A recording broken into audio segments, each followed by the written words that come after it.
Dozens of artists and bands are bailing on the popular South by Southwest festival in Texas. In protest of the event's sponsorship by the United States military amid Israel's war on Hamas, Texas Governor Greg Abbott says good riddance, telling them, quote, "We are proud of the U.S. military in Texas. If you don't like it, don't come here."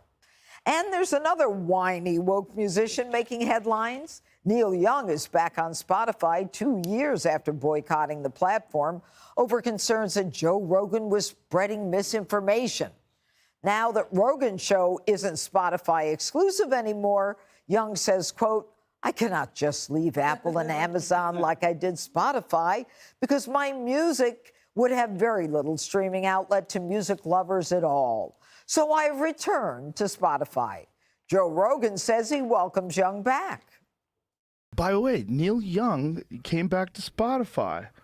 Congratulations, Neil. Yeah, well, that's good news. And his excuse was, he said that because all of the platforms are now allowing my disinformation, so that he'll just go back on Spotify too. Oh, yeah. Great to know you've got some ethics. Yeah, well, everybody's doing it these days, disinformation. All right, Greg, should Spotify even let Neil Young back on? Oh, of course. Neil Young, I think, realized you don't make business decisions based on the stuff you see in your social media bubble.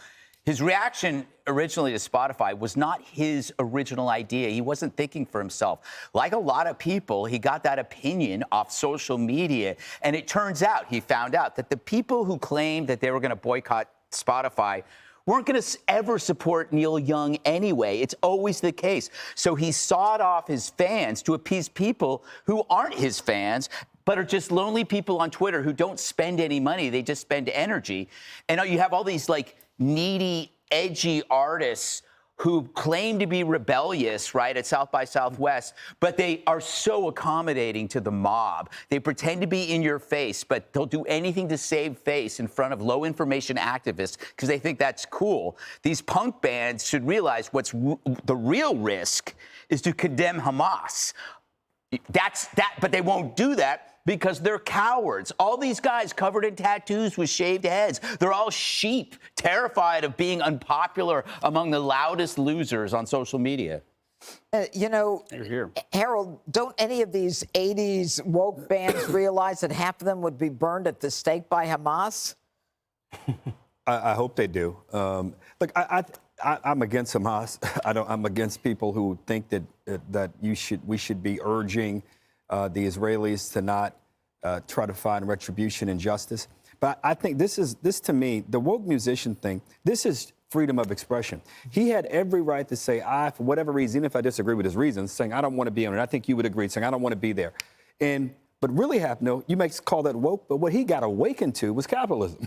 Yeah. He realized that he was losing money and losing opportunity and losing opportunity for people to buy his things. So at the end of the day, the system worked. And he was able to do some mental gymnastics saying now everybody accepts Joe Rogan and stuff. So because everybody accepts it, then I'm going to compromise myself and go there. Look, at the end of the day, congratulations, Mr. Young. You get more people listening to your music and buying your music. And that's the end of the day what he wanted.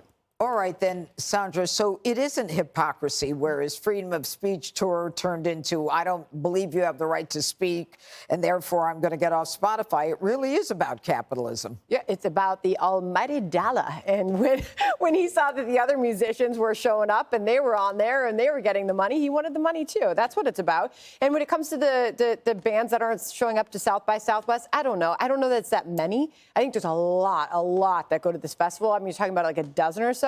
They'll experience the same loss of money, loss of attention, loss of fan base, and they'll turn right back around either. So Greg Abbott says, do not come here. Right. Do not come back. South by Southwest, by the way, they fired back. We don't agree with the governor. We don't agree with Governor Abbott. Which part? Supporting the military or being against the U.S. Army? So, you know, the bands will show up where the dollar is, and they'll come back around, too. All right. So, Pete, wrap it up. Well, Neil Young got 60% of his global streaming revenue from Spotify. Yeah. Wow. He's missing that 60%. Yep. So that is ultimately what it comes down to. And isn't the motto of Austin, don't they say keep Austin weird? That's like one of the things they say. Well, they should like the military because Biden's been making the military real weird recently, too. Join the military and transition. Yes. Yeah. No standards at all. So they should be fine with the new woke Biden military. I don't know why they're protesting it. But when it comes to Israel and Palestine, then people really dig in. That's their ground. Yeah. And I dropped my pen. Click here to subscribe to the Fox News YouTube page to catch our hottest interviews and most compelling analysis. You won't get it anywhere else.